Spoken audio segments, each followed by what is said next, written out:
Hello दोस्तों, welcome to my YouTube channel. आज के इस वीडियो में हम लोग 10वीं कक्षा की हिंदी जिसका नाम है गोधूली भाग 2 और हम लोग इस वीडियो में गद्यखंड का फर्स्ट चैप्टर जिसका नाम हुआ श्रम विभाजन और जाति प्रथा। श्रम विभाजन और जाति प्रथा के लेखक डॉक्टर भीमराव अंबेडकर साहब है। ठीक, तो इस वीडियो से रिलेटेड जितने भी बोर्ड एग्जाम में प्रश्न पूछे जाते हैं वो सभी प्रश्न इस वीडियो में कवर करेंगे। तो आपको इस कॉर्नर पर दिखाई दे रहा होगा कि यहाँ पर 2022 सी में पूछा गया है। ठीक, तो जितने भी प्रश्न कराएंगे वो सभी बोर्ड एग्जाम में पूछा गया है और पूछे जाने की संभावना है। ठीक, तो बिना किसी देरी की वीडियो को स्टार्ट करते हैं। फर्स्ट क्वेश्चन है, बुद्धिज्म एंड कम्युनिज्म किनकी रचना है? तो भीमराव अंबेडकर साहब की है। ठीक, हु आर शुद्राज किनकी रचना है? तो भीमराव अंबेडकर की। मानव मुक्ति के पुरोधा किसे कहा गया है? तो मानव मुक्ति के पुरोधा भीमराव अंबेडकर साहब को कहा गया है। भारत में जाति प्रथा का प्रमुख कारण क्या है? तो जाति प्रथा का प्रमुख कारण बेरोजगारी है। ठीक, जाति प्रथा स्वाभाविक विभाजन नहीं है। क्यों? क्योंकि रुचि पर आधारित नहीं होने के कारण।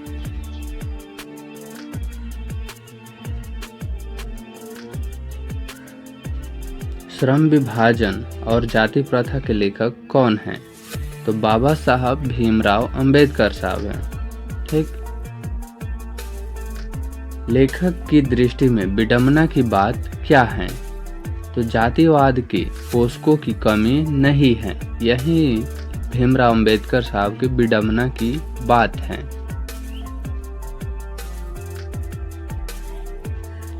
लेखक की दृष्टि में आदर्श समाज कैसा होना चाहिए?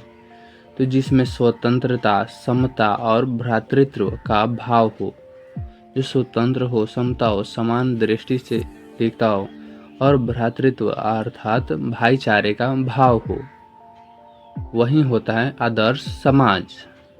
ठीक, लेखक बेरोजगारी का प्रमुख और प्रत्यक्ष कारण किसे मानते हैं? तो जाति प्रथा को लेखक बेरोजगारी का प्रमुख और प्रत्यक्ष कारण मानते हैं। जाति प्रथा को अंबेडकर की दृष्टि में भाईचारे का वास्तविक रूप कैसा होता है? तो दूध और पानी के मिश्रण की तरह होता है। दूध और पानी के मिश्रण की तरह होता है भाईचारे का वास्तविक रूप। क्योंकि दूध और पानी को मिश्रित किया जाता है तो पानी भी दूध जैसा प्रतीत होने लगता है। तो भाईचारे का वास्तविक रूप कैसा होना चाहिए? दूध और पानी की तरह। ठीक, भाईचारे का वास्तविक रूप कैसा होना चाहिए? दूध और पानी के मिश्रण की तरह। भारतीय संविधान के निर्माण में महत्वपूर्ण भूमिका किसकी है? तो भीमराव अंबेडकर साहब की महत्वपूर्ण भूमिका है। और आप सभी भी जानते हैं कि संविधान के लेखक भीमराव अंबेडकर साहब हैं। सभ्य समाज की आवश्यकता क्या है? श्रम विभाजन। सभ्य है, सभ्य तो श्रम विभाजन हो जाएगा। निम्नलिखित रचनाओं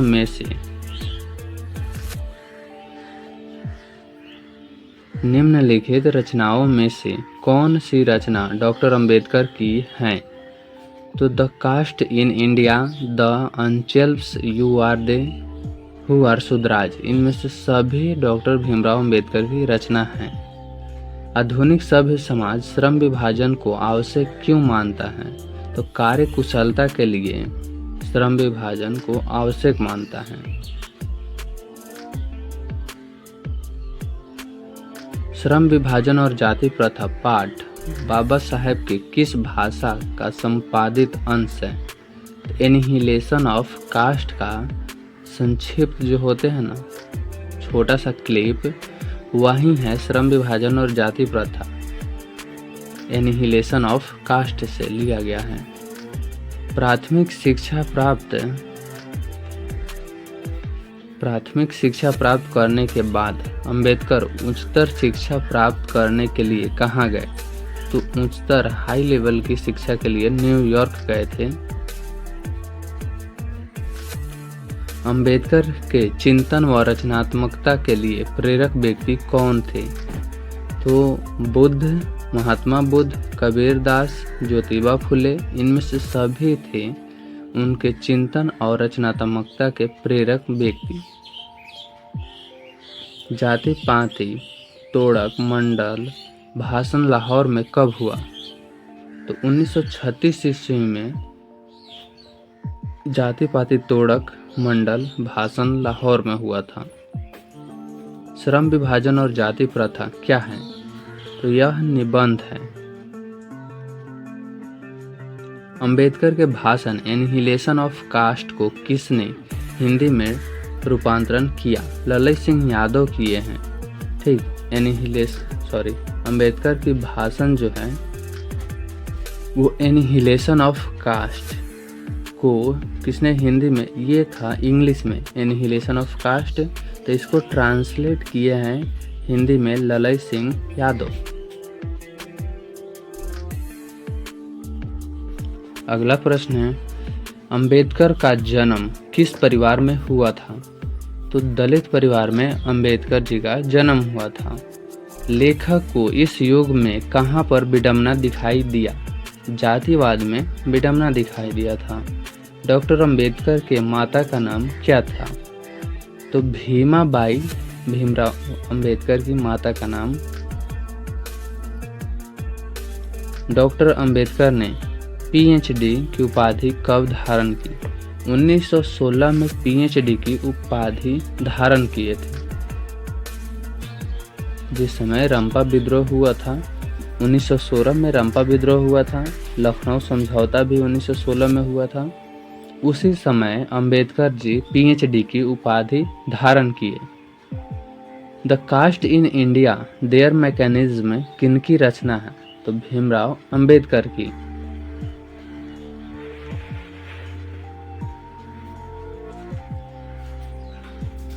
आदर्श समाज स्वतंत्रता, समानता, भ्रातृत्व पर आधारित होगा, किसने कहा था? भीमराव अंबेडकर ने। पेशे का दोषपूर्ण पूर्व निर्धारण करती है। तो जाति प्रथा जो होता है वो पेशे का दोषपूर्ण पूर्व निर्धारण करती है। जाति प्रथा भारत में बेरोजगारी का एक प्रत्यक्ष और प्रमुख कारण बनी हुई है। ए और बी दोनों हो जाएगा। मूल नायक क्या है? तो मूल नायक एक पत्रिका था। डॉक्टर भीमराव अंबेडकर की मृत्यु कब और कहाँ हुआ था? तो 1956 ईस्वी में दिल्ली में उनकी मृत्यु हो गया। डॉक्टर भीमराव अंबेडकर का जन्म कब हुआ? तो 14 अप्रैल 1891 ईस्वी में भीमराव अंबेडकर का जन्म हुआ, महू मध्य प्रदेश में। डॉक्टर भीमराव अंबेडकर का जन्म कहाँ हुआ? तो महू मध्य प्रदेश में हुआ था 14 अप्रैल 1891 ईस्वी को। डॉक्टर अंबेडकर ने किस पत्रिका का संपादन किया? तो बहिष्कृत भारत पत्रिका है। ठीक, जबकि मूल नायक जो है वो मूल नायक क्या है? पत्रिका। और किस पत्रिका का संपादन किया? तो बहिष्कृत भारत का।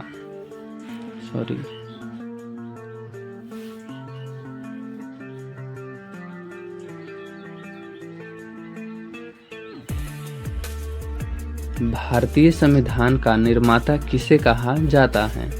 तो भीमराव अंबेडकर को संविधान के लेखक कहते हैं। डॉक्टर अंबेडकर का वाडम्य हिंदी के कितने खंडों में प्रकाशित हो चुकी है? तो 21 खंडों में वाडम्य हैं। किनकी? भीमराव अंबेडकर साहब की। अगला प्रश्न है, आधुनिक सभ्य समाज कार्यकुशलता के लिए किसे आवश्यक मानता है? तो श्रम विभाजन को आवश्यक मानता है। डॉक्टर अंबेडकर के पिता का नाम क्या था? तो रामजी सकपाल भीमराव अंबेडकर के पिता का नाम था और माता का नाम भीमा बाई है। जाति प्रथा श्रम विभाजन के साथ साथ किसका रूप लिए हुए है? श्रमिक विभाजन का। अगला प्रश्न है, डॉक्टर भीमराव अंबेडकर ने किस प्रथा को आर्थिक पहलू से खतरनाक माना है? तो जाति प्रथा को आर्थिक पहलू से भी खतरनाक माने हैं। किनके प्रोत्साहन पर बाबा साहेब उच्चतर शिक्षा हेतु न्यूयॉर्क गए थे?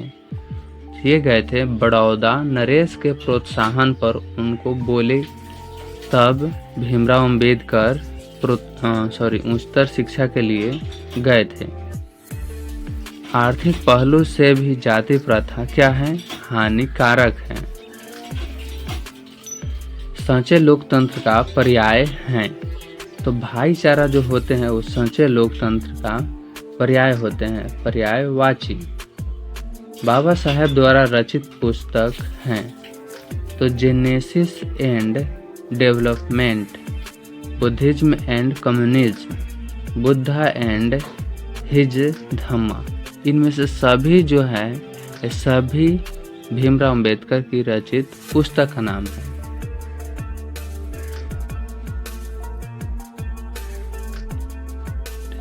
श्रम विभाजन और जाति प्रथा शीर्षक किनके द्वारा हिंदी में रूपांतरित, जिसे ट्रांसलेट कहते हैं। ठीक, श्रम विभाजन और जाति प्रथा शीर्षक किनके द्वारा हिंदी में ट्रांसलेट हुआ है? तो ललई सिंह यादव द्वारा हिंदी में ट्रांसलेट हुआ है। आधुनिक मनु कहा गया है? तो आधुनिक मनु भीमराव अंबेडकर को कहते हैं। अगला प्रश्न है, विडंबना का अर्थ क्या होता है? तो विडंबना का अर्थ होता है उपहास। भारत की राष्ट्रीय क्षमता का पूर्ण विकास किस व्यवस्था में संभव है? तो समाजवादी व्यवस्था में भारत की विकास की अधिक संभावनाएं हैं। इस चैप्टर में टोटल 47 ऑब्जेक्टिव प्रश्न था जो बोर्ड एग्जाम में बहुत हेल्प करेगी आपको। ठीक, चैप्टर 2 जिसका नाम है 20 के दांत। इस चैप्टर से रिलेटेड जितने भी ऑब्जेक्टिव प्रश्न बोर्ड एग्जाम में पूछे जाते हैं इस वीडियो में कवर करेंगे। तो बिना किसी देरी के वीडियो को स्टार्ट करते हैं। फर्स्ट क्वेश्चन है, सेन साहब के पास किस रंग की मोटर कार है? तो सेन साहब जी के पास काला कार था। ठीक, अगला प्रश्न है, 20 के दांत शीर्षक पाठ किस कहानी संग्रह से लिया गया है? तो 20 के दांत तथा अन्य कहानी से लिया गया है।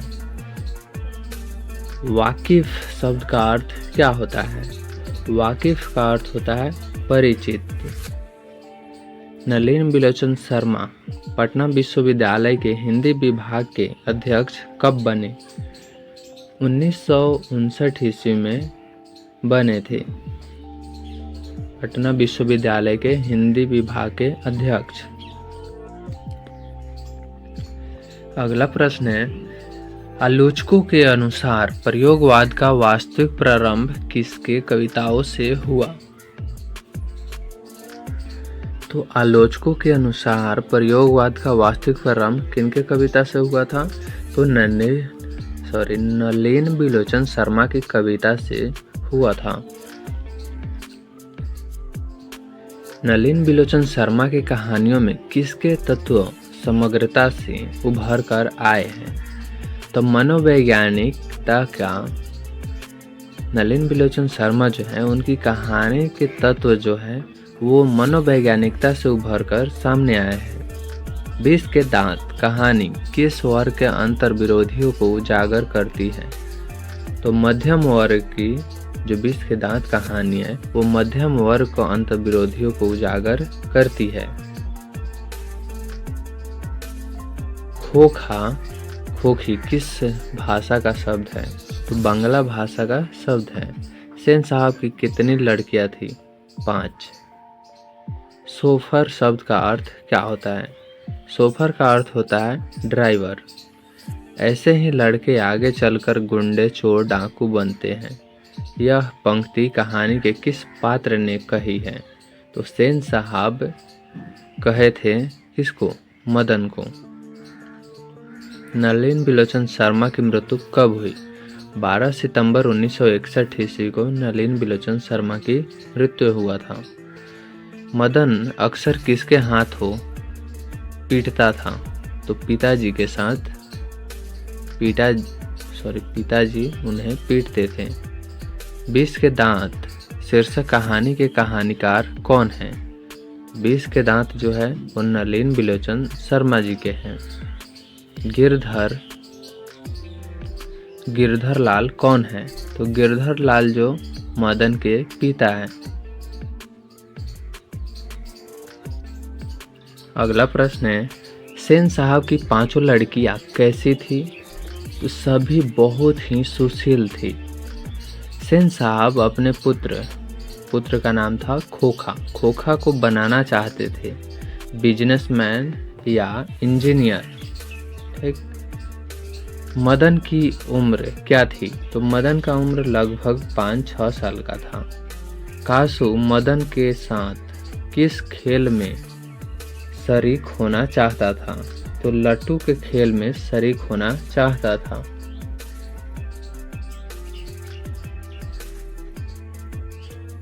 मदन ने कासू के कितने दांत तोड़ डाले थे? तो 2 दांत तोड़े थे।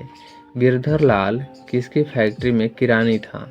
तो सेन साहब की फैक्ट्री में गिरधर लाल काम करते थे। सेन साहब किसके व्यंग्य से ऐंठ कर रह गए? पत्रकार महोदय के व्यंग से ऐंठ कर रह गए थे। मदन किसका पुत्र था? मदन गिरधर लाल का पुत्र था। 20 के दांत पाठ की विद्या है, कहानी। जो 20 के दांत हैं वो क्या है? कहानी है। सेन साहब की कार की कीमत थी तो 7,500 कीमत था। नलिन बिलोचन शर्मा का जन्म कब हुआ? 18 फरवरी 1916 ईस्वी को नलिन बिलोचन शर्मा का जन्म हुआ। ठीक। नलिन बिलोचन शर्मा का जन्म कहाँ हुआ? तो बदरघाट पटना में हुआ था। नलिन बिलोचन शर्मा के पिता का नाम क्या था? पंडित रामावतार शर्मा। नलिन बिलोचन शर्मा के माताजी का क्या नाम था? तो रत्नावती शर्मा। दृष्टिकोण किनकी रचना है? तो दृष्टिकोण नलिन बिलोचन शर्मा की रचना है। लड़कियां क्या हैं? तो लड़कियां कठपुतली है। ठीक। लड़कियां क्या हैं? कठपुतलियां हैं। किसे इस बात पर गर्व है? तो माता पिता को इस बात पर गर्व था। मोटर कार को किससे खतरा हो सकता था? तो खोखा से मोटर कार को खतरा हो सकता था।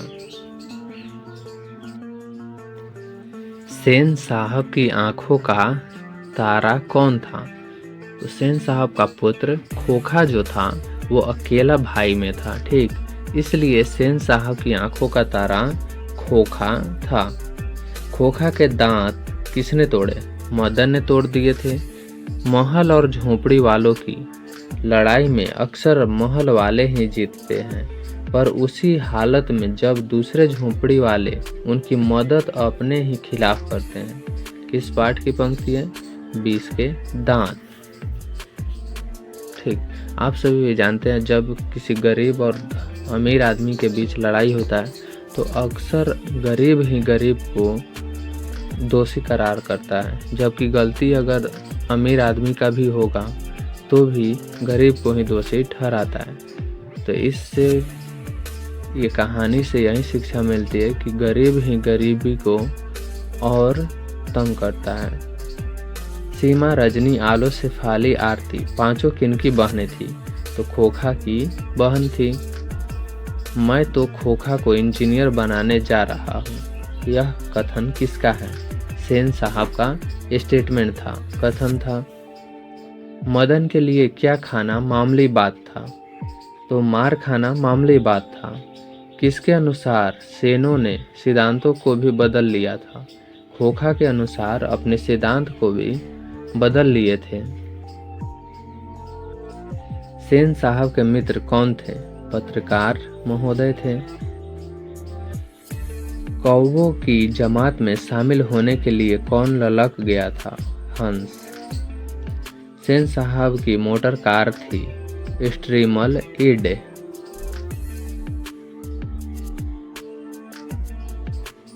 सेन साहब ने किसे खूब फटकार लगाई? गिरधर लाल को।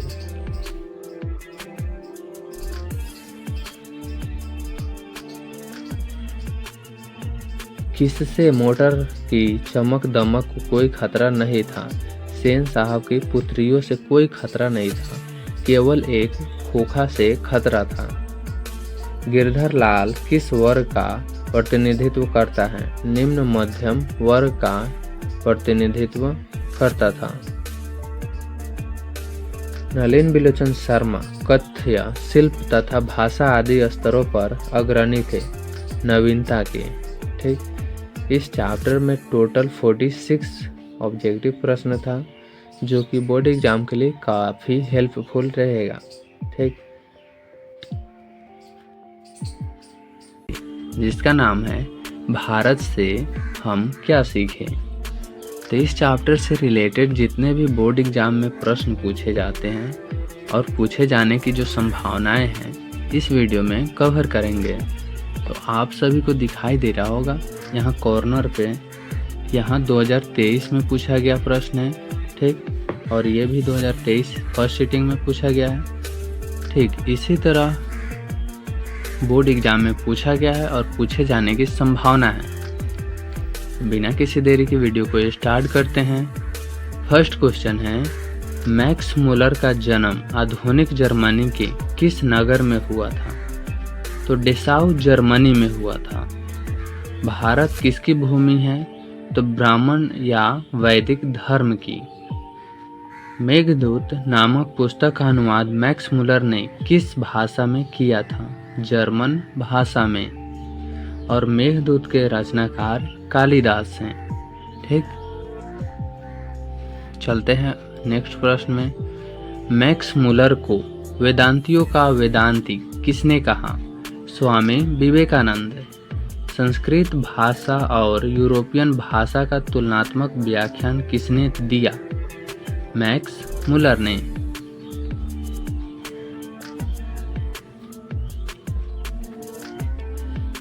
महारानी विक्टोरिया ने नाइट की उपाधि प्रदान की थी किन्हें?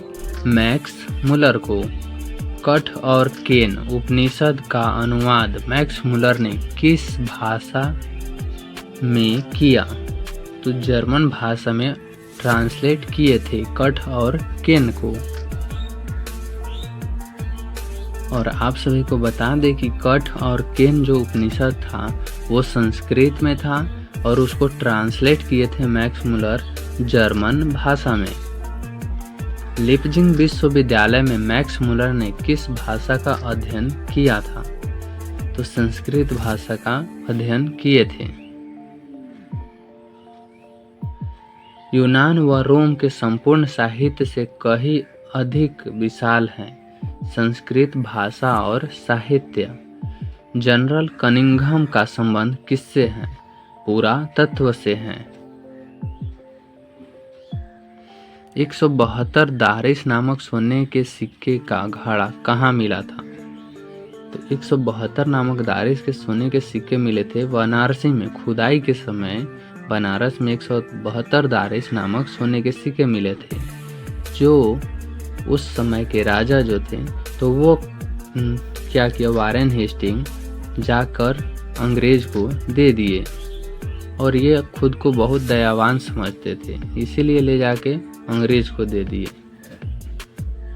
नालंदा विश्वविद्यालय कहाँ स्थित है? तो नालंदा विश्वविद्यालय बिहार में स्थित है। भारत से हम क्या सीखे के रचनाकार कौन है? Max Muller. निर्वंत विद्या का संबंध किससे है? तो निर्बंध विद्या का संबंध है मानव विज्ञान से। वारेन हेस्टिंग था भारत का गवर्नर जनरल। दारिस क्या हैं? तो दारिस जो होते थे सोने की प्राचीन कालीन सिक्का होता था। प्लेटो का संबंध किस देश से है? तो प्लेटो का संबंध यूनान से था। शाहनामा का रचना काल क्या है? तो शाहनामा का रचना काल 10वीं से 11वीं सदी था।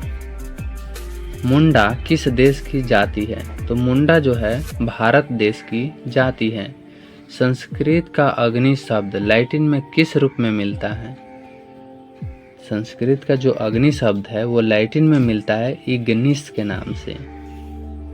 सर विलियम जोन्स ने भारत की यात्रा कब की थी? तो 1773 ईस्वी में विलियम जोन्स ने भारत की यात्रा किए थे। भारत से हम क्या सीखे पाठ में नए सिकंदर विशेषण किसके लिए प्रयुक्त हुआ है? तो युवा अंग्रेज अधिकारियों के लिए पेश किए हैं। हकर्स क्या थे? तो हकर्स जो थे वनस्पति वैज्ञानिक हैं। स्वामी विवेकानंद ने वेदांतियों का वेदांती किसे कहा है? स्वामी विवेकानंद जो थे तो वो वेदांतियों का वेदांती मैक्स मूलर को बोले थे। मैक्स मूलर ने ... वर्ष की अवस्था में लीपजिंग विश्वविद्यालय में संस्कृत का अध्ययन प्रारंभ किए थे। जब मैक्स मूलर 18 वर्ष के थे तब लीपजिंग विश्वविद्यालय में संस्कृत पढ़ना स्टार्ट किए थे। पारसियों के धर्म का क्या नाम है? तो पारसियों के धर्म का नाम जरथुस्ट्र है। यह बौद्ध धर्म का है, ये जैन धर्म का है और वैदिक धर्म जो होते हैं हिंदुओं के आते हैं।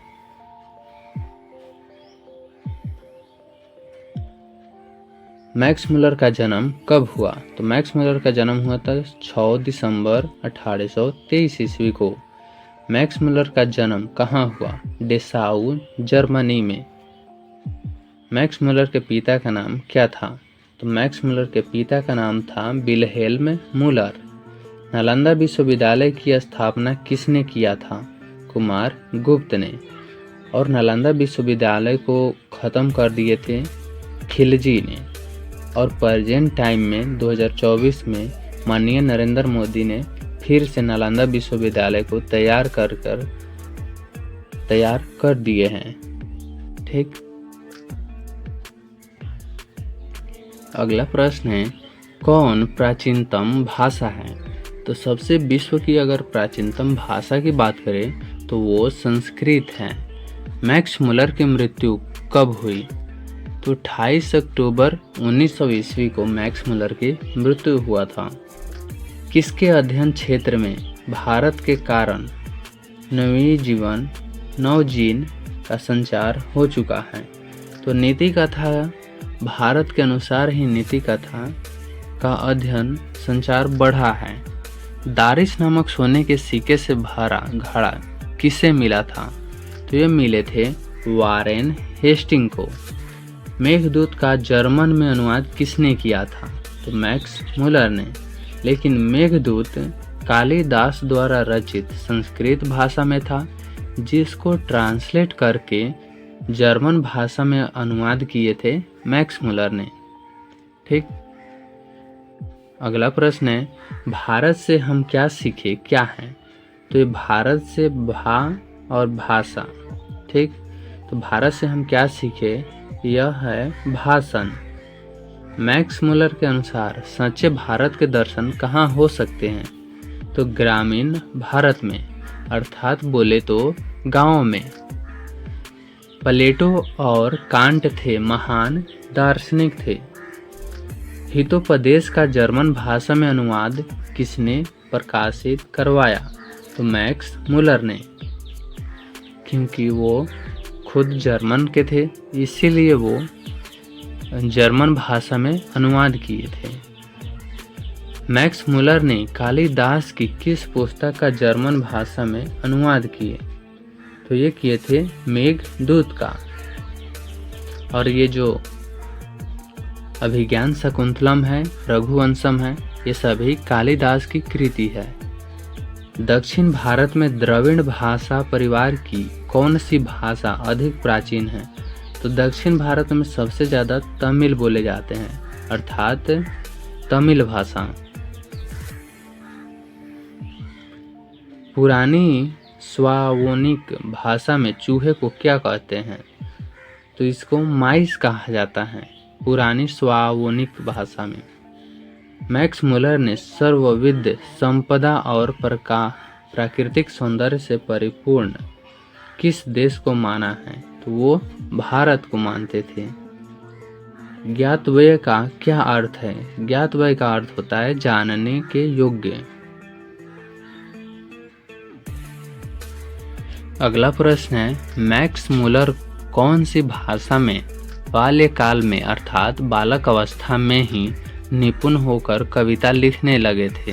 तो लैटिन भाषा में ही जब वो बच्चे थे तो बालक अवस्था में ही निपुण हो गए थे, लैटिन भाषा में कविता लिखने लगे थे।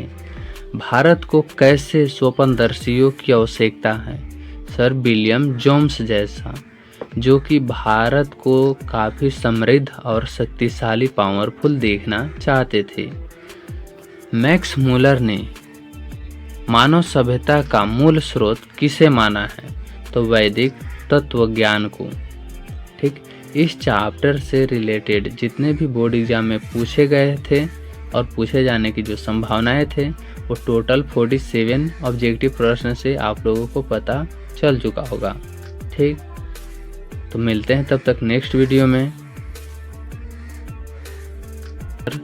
4 जिसका नाम है नाखून क्यों बढ़ते हैं। ठीक, इस चैप्टर से रिलेटेड जितने भी ऑब्जेक्टिव प्रश्न बोर्ड एग्जाम में पूछे जाते हैं और पूछे जाने की संभावना है, इस वीडियो में वो सभी ऑब्जेक्टिव प्रश्न कवर करेंगे। तो बिना किसी देरी के वीडियो को स्टार्ट करते हैं। फर्स्ट क्वेश्चन है, नाखून का बढ़ना किसका प्रमाण है? वैसे आप सभी भी जानते हैं कि नाखून बढ़ता है, उसका क्या प्रमाण है? यह है कि पार्श्विक वृत्ति और संघर्ष चेतना का है। Option D. पुनर्नवा शीर्षक उपन्यास किसकी रचना है? तो ये है हजारी प्रसाद द्विवेदी की।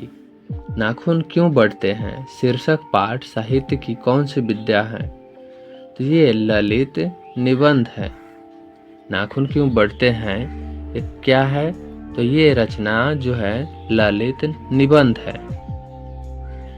अगला प्रश्न है, गौड़ देश के लोग क्या पसंद करते थे? तो वहाँ के लोग जो थे गौड़ देश के, वो बड़े बड़े नख पसंद करते थे, अर्थात नाखून। नाखूनों का बढ़ना मनुष्य के किस वृत्ति का परिणाम है? तो ये पार्श्विक वृत्ति का परिणाम है, अर्थात पशुओं की। लेखक हजारी प्रसाद द्विवेदी ने दयनीय जीव किसे कहा है? तो दयनीय जीव कहे थे अल्पज्ञ पिता को।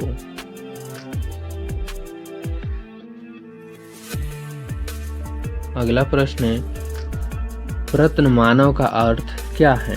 तो प्रत्न मानव का अर्थ होता है प्राचीन मानव। नाखून का इतिहास किस पुस्तक में मिलता है? तो इसका इतिहास कामसूत्र में मिलता है। जो नाखून हम लोगों का है तो इसका इतिहास अगर पढ़ना हो तो कामसूत्र में इसका इतिहास मिलता है। हजारी प्रसाद द्विवेदी ने डी लिट की उपाधि किस विश्वविद्यालय से प्राप्त की? तो वह लखनऊ विश्वविद्यालय से, सॉरी यहाँ पर बी भी लिखा है ना, तो यहाँ पर बी से विश्व, बी से विद्यालय होगा। ठीक, कंबाइन कर दिए हैं। हजारी प्रसाद द्विवेदी डी लिट की उपाधि किस विश्वविद्यालय से प्राप्त किए थे? तो लखनऊ विश्वविद्यालय से। अगला प्रश्न है, कहानी में चंद्रकार, त्रिकोणकार, दंतुल, वर्तुलाकार आकृतियों का संबंध मानव के किस अंग से है? तो ये है नख से, जिसे हम लोग नाखून कहते हैं। अलकत का अर्थ क्या है? तो अलकत का अर्थ होता है आलता। द्विवेदी जी को साहित्य अकादमी पुरस्कार किस रचना पर मिला था? ये रचना मिला था आलोक पर्व पर।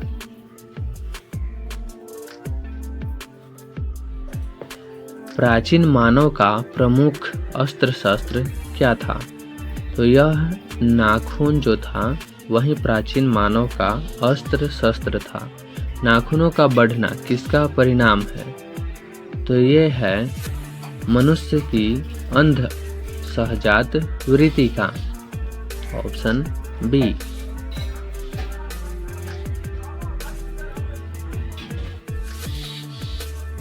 सब पुराने अच्छे नहीं होते और सब नए खराब नहीं होते, ऐसा किसने कहा था?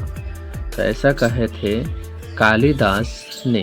जैसे मान लीजिए कोई बच्चा रहता है छोटा या 9th-10th में पढ़ता हो, तो अगर पढ़ने में अच्छा खासा है तो ये नहीं कि हाँ सब अच्छे हो, और जो बूढ़े कोई बोल रहा है वो अच्छे रहे या फिर खराब रहे। सब पुराने अच्छे नहीं होते और सब नए खराब नहीं होते, ऐसा कालिदास ने कहा था। नखधर मनुष्य आज किस पर भरोसा कर रहे हैं? तो एटम बम पर जो नखधर मनुष्य हैं, प्रेजेंट टाइम में सभी देश एटम बम और मिसाइलें पर ही भरोसा कर रहे हैं।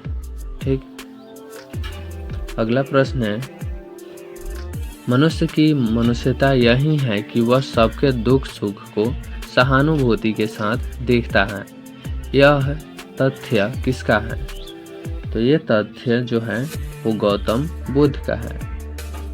नाखून क्यों बढ़ते हैं के निबंधकार कौन है? आचार्य हजारी प्रसाद द्विवेदी। आचार्य हजारी प्रसाद द्विवेदी जी का साहित्य की किस विद्या में लेखन नहीं है? कहानी में लेखन नहीं है। कौन सी रचना हजारी प्रसाद द्विवेदी की नहीं है? यहाँ पर नहीं पूछा जा रहा है, तो माटी की मूर्तें जो है ये हजारी प्रसाद द्विवेदी की नहीं है। द्विवेदी ने निर्लज अपराधी किसे कहा है? तो नाखून को निर्लज अपराधी कहे हैं। कामसूत्र किनकी रचना है? तो कामसूत्र जो है वात्स्ययन की रचना है। सिक्थ का अर्थ क्या होता है? तो सिक्थ का अर्थ मोम होता है। महाभारत क्या है? तो महाभारत जो है पुराण है। हजारी प्रसाद द्विवेदी द्वारा रचित पाठ है। नाखून क्यों बढ़ते हैं? ललित निबंध है। ललित निबंध कौन है? तो नाखून क्यों बढ़ते हैं।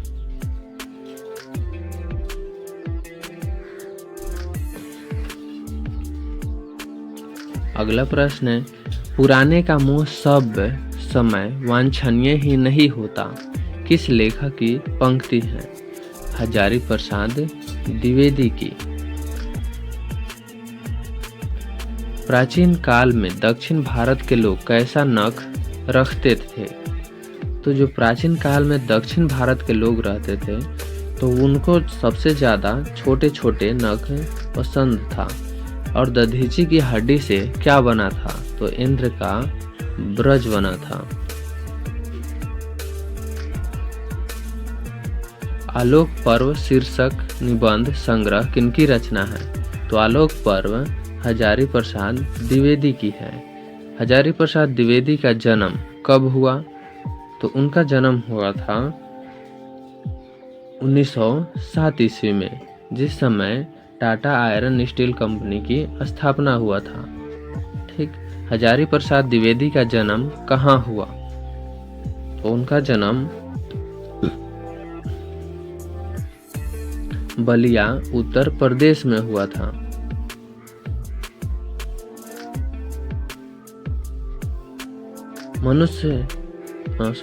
कौन मनुष्य का आदर्श नहीं बन सकती है?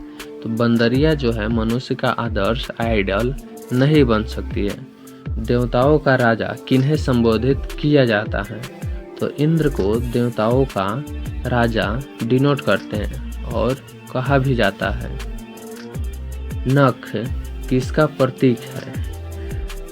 तो पशुता का प्रतीक है नख।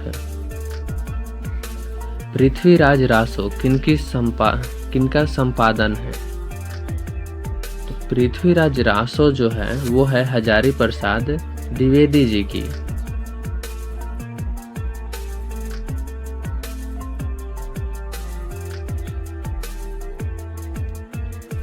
हजारी प्रसाद द्विवेदी को कब पद्म भूषण की उपाधि से सम्मानित किया गया? 1957 ईस्वी को पद्म भूषण से सम्मानित किए गए थे। अशोक के फूल किनकी रचना है? हजारी प्रसाद द्विवेदी की। लेखक के अनुसार मनुष्य के नाखून किसके जीवंत प्रतीक हैं? तो ये पाश्विक वृत्ति की प्रतीक है। यहाँ हो जाएगा पाश्विक वृत्ति की। हजारी प्रसाद द्विवेदी की मृत्यु कब और कहाँ हुई थी? उनका मृत्यु 1979 ईस्वी को दिल्ली में हो गया था।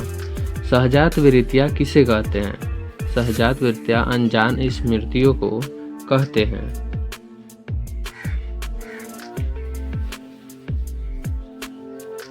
द्विवेदी जी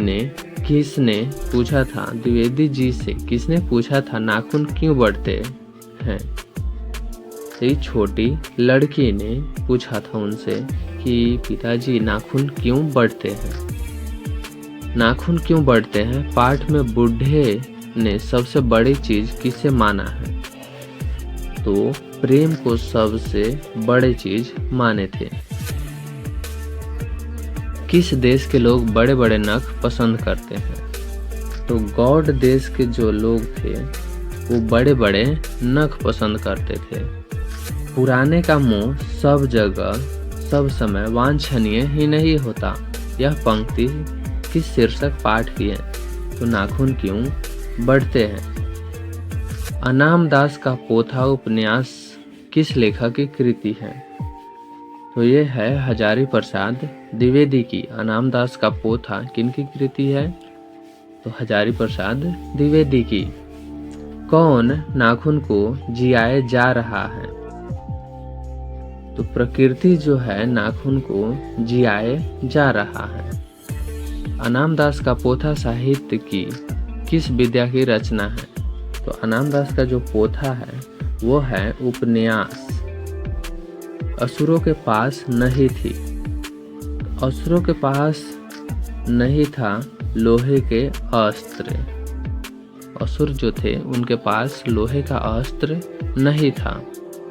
कालिदास की लालित योजना किनकी रचना है? हजारी प्रसाद द्विवेदी की। कालिदास की लालित योजना जो लिखे हैं ये हजारी प्रसाद द्विवेदी की है। ठीक।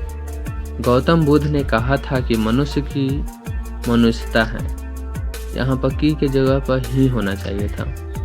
गौतम बुद्ध ने कहा था कि मनुष्य ही मनुष्यता है। तो इसका आंसर हो जाएगा सभी के दुख सुख में सहानुभूति के साथ देखना। मनुष्य वही है जो मनुष्य के साथ दे। ठीक, वही मनुष्यता कहलाती है। ठीक। नखधर मनुष्य अब क्या लेकर आगे की ओर चल रहा है? तो एटम बम लेकर आगे की तरफ चल रहा है। ऐसा सभी देश भी कर रहा है। मनुष्य किसको नहीं बढ़ने देगा? तो ये नाखून को नहीं बढ़ने देगा, क्योंकि बार बार नाखून जितना बढ़ेगा उसके बाद फिर से काट दिया जाता है। ठीक। इस चैप्टर में टोटल 53 ऑब्जेक्टिव प्रश्न था। ठीक, जो कि बोर्ड एग्जाम में पूछा गया भी था। ठीक है। चैप्टर 5 जिसका नाम है नागरी लिपि। नागरी लिपि इस चैप्टर से रिलेटेड जितने भी बोर्ड एग्जाम में प्रश्न पूछे जाते हैं और पूछे जाने की संभावना है वो सभी इस वीडियो में कवर करेंगे। आप सभी को दिखाई दे रहा होगा कि यहाँ पे 2023 फर्स्ट सीटिंग में पूछा गया प्रश्न है। ठीक, यहाँ पर भी 2023 में पूछा गया है, 2022 में पूछा गया है। तो बिना किसी देरी के वीडियो को स्टार्ट करते हैं। फर्स्ट क्वेश्चन है, किसी शासक ने ऐसा सिक्का चलाया, किस शासक ने ऐसा सिक्का चलाया जिस पर नागरी लिपि में रामसिया शब्द अंकित है? बादशाह अकबर जो थे वहीं एक सोने के सिक्के चलाए थे जिस पर रामसिया शब्द लिखे थे। चंद्रगुप्त द्वितीय विक्रमादित्य का व्यक्तिगत नाम क्या था? तो उनका व्यक्तिगत नाम देव था। काशी क्या है? तो काशी जो है यह है देव नगरी। अगला प्रश्न है, कर्नाटक प्रदेश का श्रवणबेलगोला स्थान किसका प्रसिद्ध तीर्थ स्थल है? तो जो कर्नाटक में श्रवणबेलगोला स्थान है वो सबसे ज़्यादा फेमस है जैनों के लिए, जैन धर्म के लिए। धारा नगरी का कौन शासक अपने विद्यानुगुण के लिए इतिहास में प्रसिद्ध है?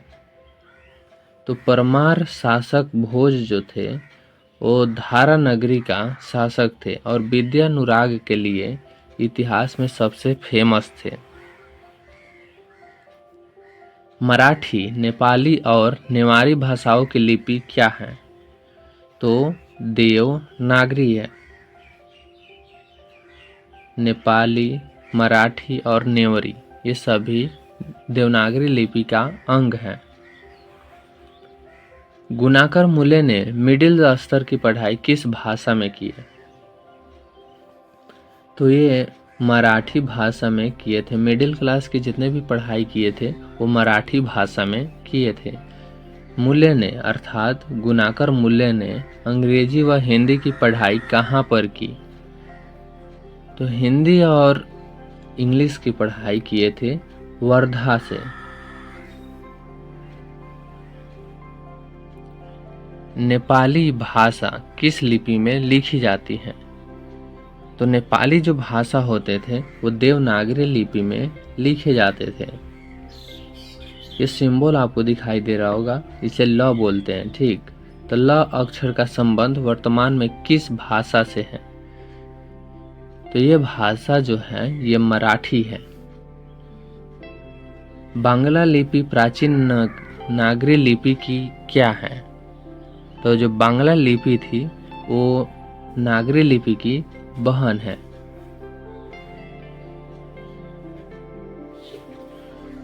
केरल के शासकों द्वारा सिक्कों पर वीर केरलस्य शब्द किस लिपि में लिखी गई? तो जो केरल के शासक थे तो वो अपने नागरी लिपि में लिखे थे कि वीर केरलस्य। पहल किस राजाओं ने लेखों के लिपि को ही नंदी नागरी नाम दिया गया था?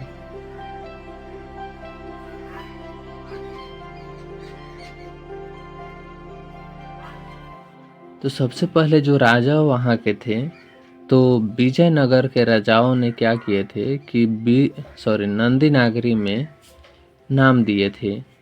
टकसाल,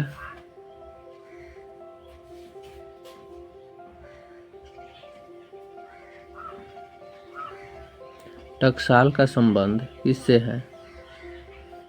टकसाल का संबंध किससे है? तो टकसाल का जो संबंध है वो है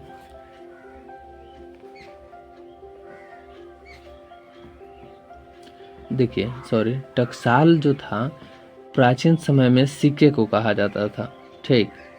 तो टकसाल क्या हो जाएगा? सिक्कों से संबंध है टकसाल का। अगला प्रश्न है, श्रवणबेलगोला स्थान का संबंध किससे है? तो श्रवणबेलगोला जैन धर्म से है। नागरी लिपि शीर्षक निबंध के निबंधकार कौन है? तो गुणाकर मुले हैं। ऐसा आप लोगों को ट्रिक बताया तो गु से गुना कर, अन्ना यहाँ पर आ गया, यहाँ पर भी है ना, तो गुना नागरी लिपि, गुणाकर मुल्ले नागरी लिपि के लेखक हैं। नागरी लिपि शीर्षक पाठ किस पुस्तक से लिया गया है? तो ये भारतीय लिपियों की कहानी से लिया गया है। मराठी भाषा की लिपि कौन सी है?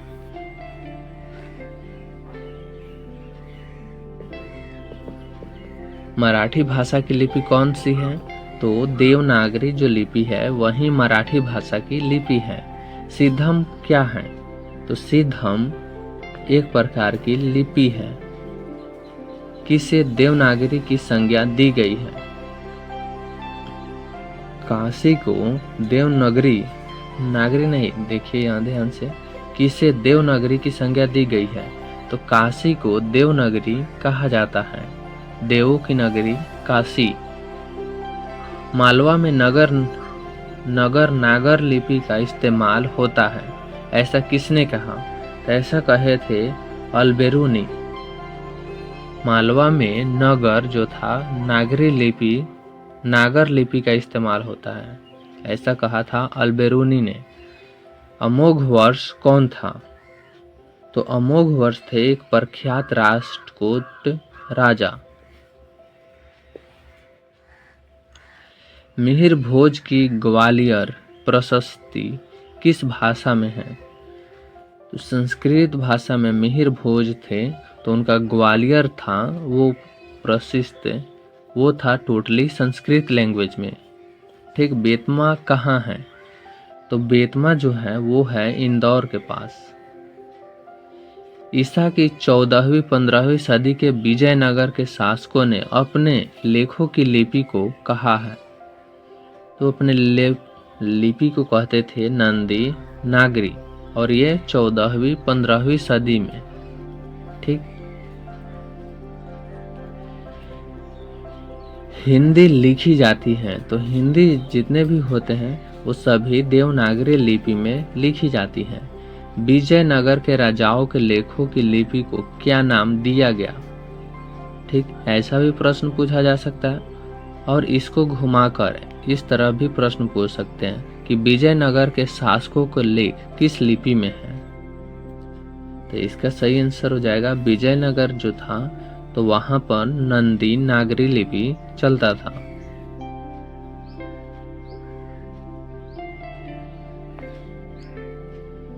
नागरी लिपि कब एक सार्वदेशिक लिपि थी? तो 8वीं से 11वीं सदी तक नागरी लिपि एक सर्वदेशिक लिपि थी। 8वीं से 11वीं सदी तक सर्वदेशिक लिपि थी। अगला प्रश्न है, पहले दक्षिण भारत की नागरी लिपि क्या कहलाती थी? तो पहले जो दक्षिण भारत की नागरी लिपि थी उसे सिद्धम लिपि कहते थे। गुणाकर मूले का जन्म कब हुआ? तो गुणाकर मूले का जन्म हुआ था 1935 ईस्वी में, जिस टाइम भारतीय रिजर्व बैंक की स्थापना हुआ था, उस टाइम गुणाकर मूले का जन्म हुआ। गुणाकर मूले का जन्म कहाँ हुआ था? तो उनका जन्म महाराष्ट्र में हुआ था, महाराष्ट्र। अगला प्रश्न है, परमार शासक भोज कहाँ के रहने वाले थे? तो परमार जो थे धारा नगरी के रहने वाले थे। गुप्तों की राजधानी को क्या कहा जाता होगा? तो गुप्तों की राजधानी को कहा जाता था कि देवनगर। गुणाकर मूले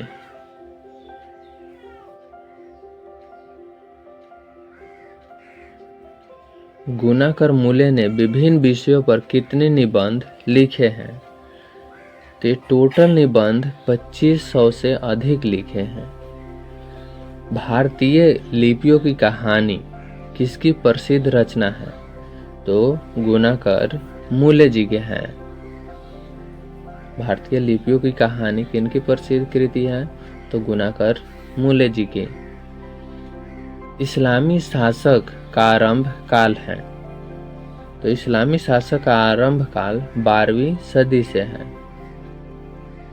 गुणाकर मूले की मृत्यु कब हुआ? तो उनका मृत्यु हुआ था 2009 में।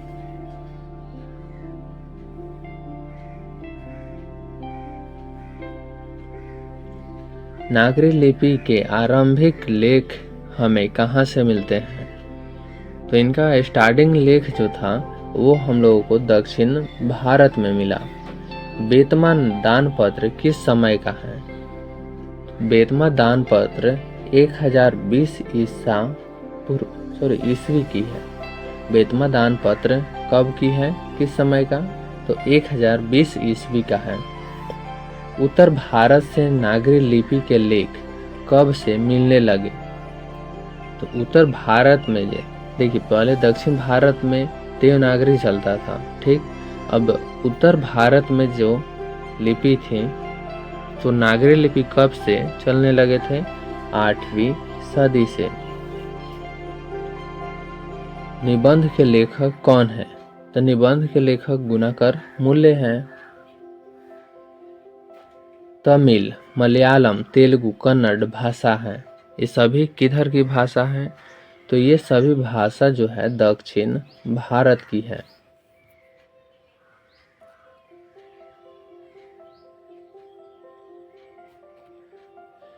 रामायण की रचना किस भाषा में है? रामायण की भाषा रचना संस्कृत में हुआ है। नागरी लिपि शीर्षक पाठ साहित्य की कौन सी विद्या है? ये निबंध है। नागरी लिपि क्या है? निबंध है। दक्षिण भारत की नागरी लिपि क्या कहलाती है?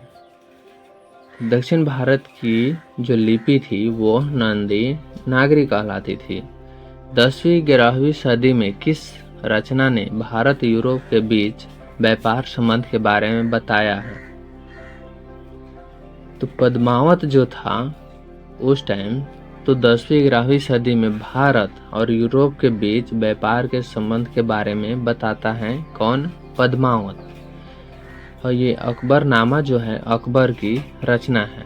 और रामचरितमानस जो है ये कालिदास की रचना है। शहनामा है शाहजहां की, ठीक। दक्षिण भारत में द्रविड़ भाषा परिवार की कौन सी भाषा सबसे अधिक प्राचीन है? तो तमिल जो है दक्षिण भारत की, तो तमिल सबसे उस टाइम प्रचलित भाषा थी। सरहपाद की कृति है। तो सरहपाद की कृति की बात करें तो दोहा कोश है। और आपको बता दें कि हिंदी का जन्मदाता सरहपाद को माना जाता है, ठीक। दोहा कोश किसकी रचना है? दोहा कोश सरहपाद की है। हिंदी के आदि कवि हैं। तो हिंदी के आदि कवि कौन है?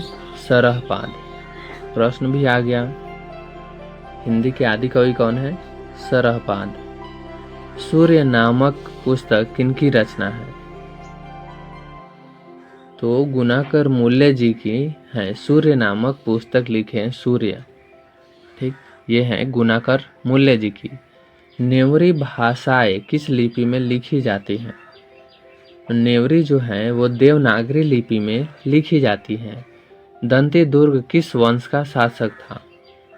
तो दंती दुर्ग राष्ट्रकूट का शासक था। विद्यानुराग के लिए प्रसिद्ध है। विद्यानुराग के लिए सबसे ज्यादा कौन प्रसिद्ध थे? तो मिहिर भोज प्रसिद्ध थे। दंती दुर्ग के चाचा का नाम क्या था? तो उनके चाचा का नाम था कृष्ण।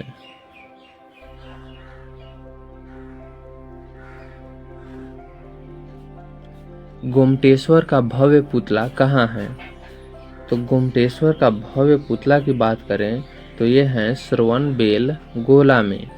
8वीं सदी में शिलाहारों का राज्य कहाँ स्थापित हुआ? तो सबसे पहले महाराष्ट्र में स्थापित हुआ था। किस शासक का व्यक्तिगत नाम देव था?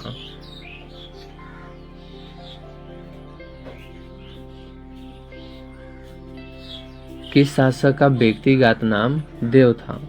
तो विक्रमादित्य का व्यक्तिगत नाम देव था। एलोरा का कैलाश मंदिर किस वंश के शासकों ने बनवाया था? तो एलोरा के प्रेजेंट में जो गुफा है वो राष्ट्रकूट के शासकों ने बनवाया था। राष्ट्रकूट की नई राजधानी कहाँ थी? मान्यखेट राष्ट्रकूट की जो राजधानी थी, नई राजधानी, वो मान्यखेट है। ठीक। अगला प्रश्न है, गणित सार संग्रह की रचना किसने किया था? तो महावीराचार्य जो थे तो गणित सार संग्रह की रचना किए थे। गंग वंश के शासकों का संबंध वर्तमान के किस क्षेत्र से है? तो गंग वंश के जो शासक थे प्रेजेंट टाइम में उनका संबंध उड़ीसा से है। ब्राह्मी शैली का प्रचलन भी था। तो जब ब्राह्मी शैली की जो प्रचलन था तो वो उस टाइम उड़ीसा से भी था। ठीक। इस वीडियो में टोटल 63 ऑब्जेक्टिव प्रश्न था, जो कि बोर्ड एग्जाम के लिए काफ़ी हेल्पफुल रहेगा आप लोगों के लिए। मिलते हैं नेक्स्ट वीडियो में। हिंदी चैप्टर 6, जिसका नाम है बहादुर। इस चैप्टर से रिलेटेड जितने भी प्रश्न हैं जो बोर्ड एग्जाम में पूछा गया है और पूछे जाने की संभावना है, वो सभी ऑब्जेक्टिव प्रश्न हम लोग इस वीडियो में कवर करेंगे।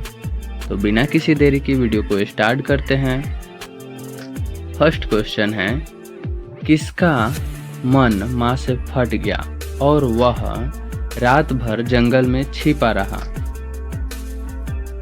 तो इसका सही आंसर हो जाएगा बहादुर। बहादुर था एक नेपाली लड़का। ठीक। इसको कहानी के माध्यम से हम लोग सीखेंगे। ठीक। बहादुर शीर्षक पाठ के लेखक के बड़े लड़के का नाम क्या था? जो कहानीकार थे उनके बड़े लड़के का नाम किशोर था। बहादुर शीर्षक पाठ में किसकी कहानी है? नेपाली गंवाई गोरखे की।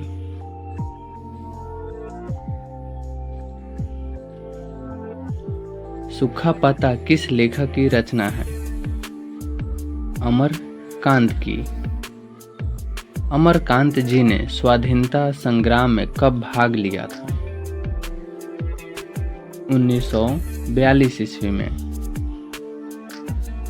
बीच का दीवार किनकी रचना है?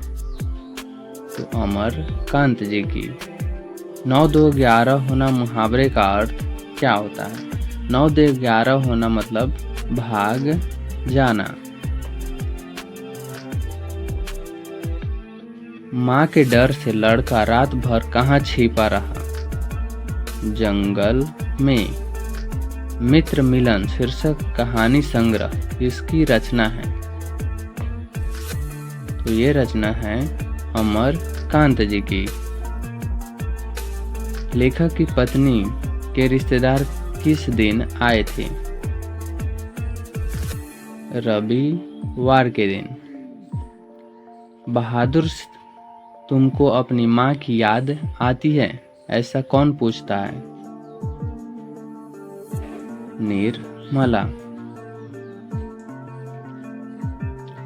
बहादुर शीर्षक कहानी के कहानीकार कौन है?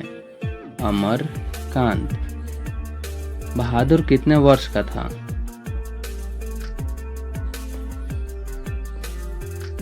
12-13 वर्ष का। बहादुर जो लड़का था वो 12-13 वर्ष का था लगभग। अगला प्रश्न है, बहादुर का पूरा नाम क्या था? तो बहादुर का पूरा नाम दिल बहादुर था। निर्मला कौन थी? निर्मला कहानीकार की पत्नी थी।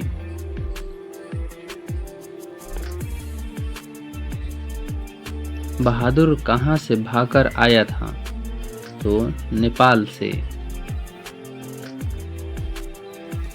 रिश्तेदार की पत्नी के कितने रुपए खो गए थे? 11 रुपए। कहानीकार के लड़के का नाम था? कहानीकार के लड़के का नाम था किशोर। रुपए खोने का प्रपंच किसने रचा था? ये रचे थे कहानीकार के रिश्तेदार। बहादुर कौन था? बहादुर एक नौकर था।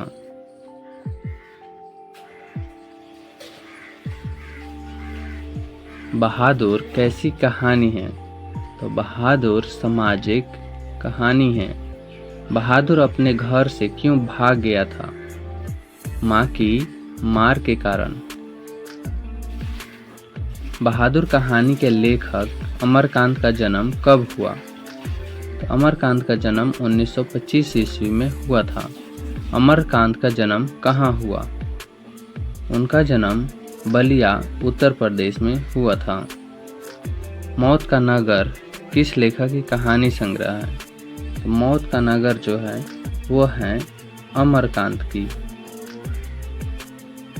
अमरकांत को किस कहानी लेखन के लिए पुरस्कृत किया गया? तो डिप्टी कलेक्टरी के लिए उन्हें पुरस्कृत किया गया था।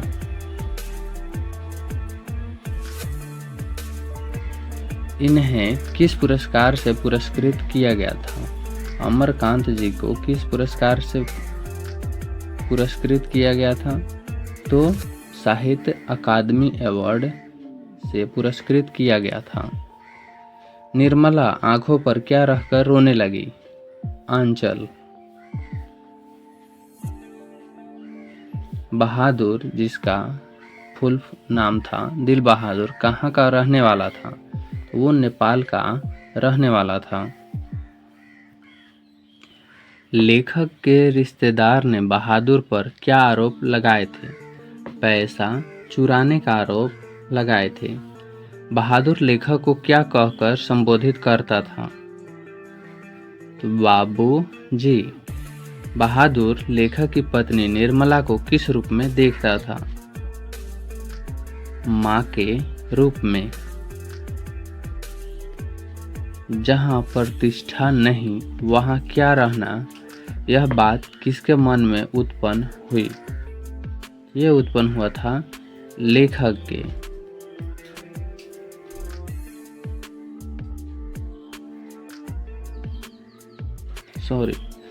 जहाँ प्रतिष्ठा नहीं वहाँ क्या रहना, यह बात किसके मन में उत्पन्न हुआ था? बहादुर के, क्योंकि बहादुर पर ज़्यादा अत्याचार होने के कारण बहादुर अपने अत्याचार को नहीं सह पाया। इसीलिए बहादुर बोला कि जहाँ प्रतिष्ठा नहीं वहाँ रहना खराब है। इसलिए वह लेखक का घर छोड़कर चला गया।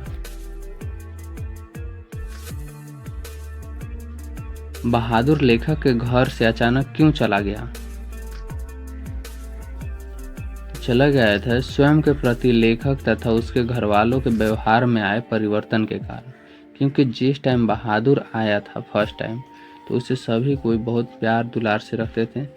बाद में उसे अवहेलना करने लगे और बदतमीजी से पेश आने लगे। इसीलिए बहादुर को लगा कि इनका घर छोड़कर जाना ही उचित है। बहादुर पर कितने रुपए की चोरी का इल्जाम लगा था? तो टोटल 11 रुपए का चोरी का इल्जाम लगाया गया था। बहादुर से मार खाकर भैंस भागी भागी किसके पास चली आई थी? माँ के पास चली आई थी। बहादुर का बाप कहाँ मारा गया था? तो युद्ध में। अमरकांत लिखित कहानी का नाम क्या है? तो अमरकांत के लिखित कहानी का नाम है बहादुर। जिंदगी और जोंक किस लेखक की रचना है? तो ये है अमरकांत की। बहादुर को लेकर कौन आया था? लेखक का साला।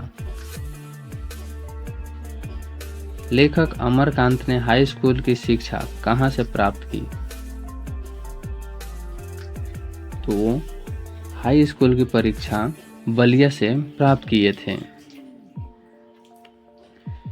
बहादुर शीर्षक कहानी में किशोर कौन था? तो लेखक का पुत्र था।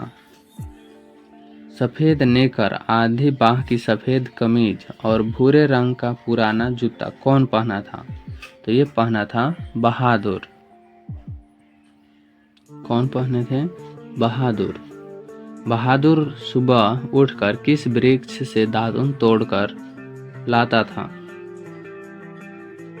ये नीम के वृक्ष से दातुन तोड़कर लाते थे। पहाड़ी गाने कौन गाता था? पहाड़ी गाना बहादुर गाता था। बहादुर से सोने के समय कौन मालिश करता था? तो किशोर जो था लेखक का बेटा, वही बहादुर को बोलकर अपने शरीर की मालिश कराता था। किस चीज की सफाई न करने पर किशोर ने बहादुर की पिटाई की थी? तो साइकिल की सफाई करने के मैटर में किशोर ने बहादुर को पीटा था। बहादुर को सुअर का बच्चा किसने कहा? सुअर का बच्चा किशोर ने कहा था। निर्मला ने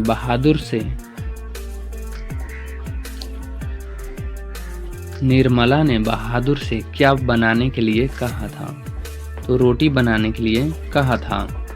निर्मला के रिश्तेदार किस दिन आए थे?